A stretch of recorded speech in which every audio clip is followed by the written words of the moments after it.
दो बौद्ध भिक्षुक एक मठ में रहा करते थे। एक बुजुर्ग था और एक जवान। ये गुरु शिष्य की जोड़ी एक दिन किसी नगर के सफर के लिए निकले।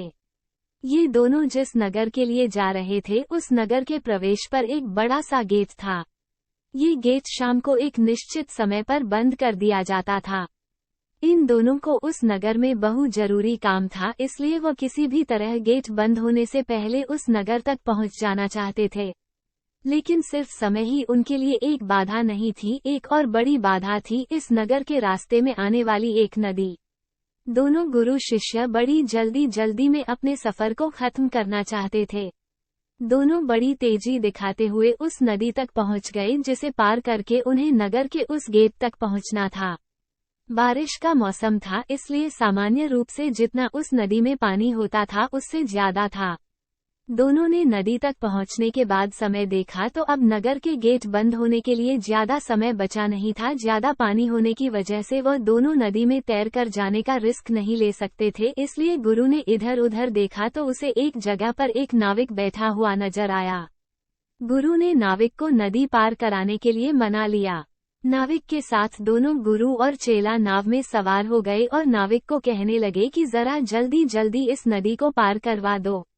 नाविक जरा अलग ही किस्म का शांत स्वभाव का आदमी था। नाविक बोला, जल्दी में कोई किसी मंजिल तक नहीं पहुंच सकता।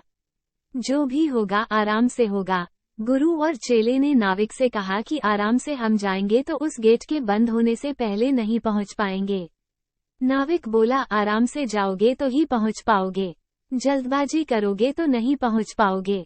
नाविक अपनी गति से बिना उनकी बात सुने उन्हें किनारे तक ले गया। किनारे पर आते ही गुरु और शिष्य ने बहुत जल्दबाजी दिखाई और वह गेट की तरफ दौड़ने लगे। नदी किनारे से गेट तक का रास्ता बड़ा पथरीला और झाड़ियों वाला था। जल्दबाजी में बूढ़े बौद्ध भिक्षुक का झाड़ियों में पैर फंसा और वह गिर गया। गिरते ही पत्थर से उसके सिर पर घाव बन गया और काफी खून बहने लगा। शिष्य ने जो आगे निकल चुका था वापस आकर अपने गुरु को उठाया और उनका घाव साफ किया, उन्हें बिठाया। तब तक नगर का दरवाजा बंद हो गया। अब उन्होंने उसी नाविक को मदद के लिए बुलाया और उसकी झोपड़ी में जाकर रात बिताने की व्यवस्था की।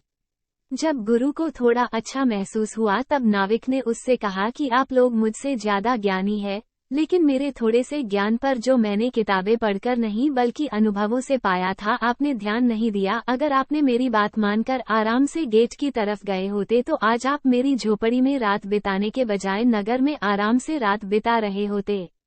दोस्तों, हम भी अपने जीवन में इसी तरह जरूरत से ज्यादा जल्दबाजी दिखाते हैं और इसी जल्दबाजी में हम कुछ ऐसी गलतियां कर बैठते हैं जो खुद ही हमें अपनी मंजिल तक पहुंचने से रोक देती है। माना कि मंजिल पर पहुंचना जरूरी है, लेकिन क्या उस मंजिल तक पहुंचने वाले रास्ते का, सफर का आनंद लेना जरूरी नहीं है?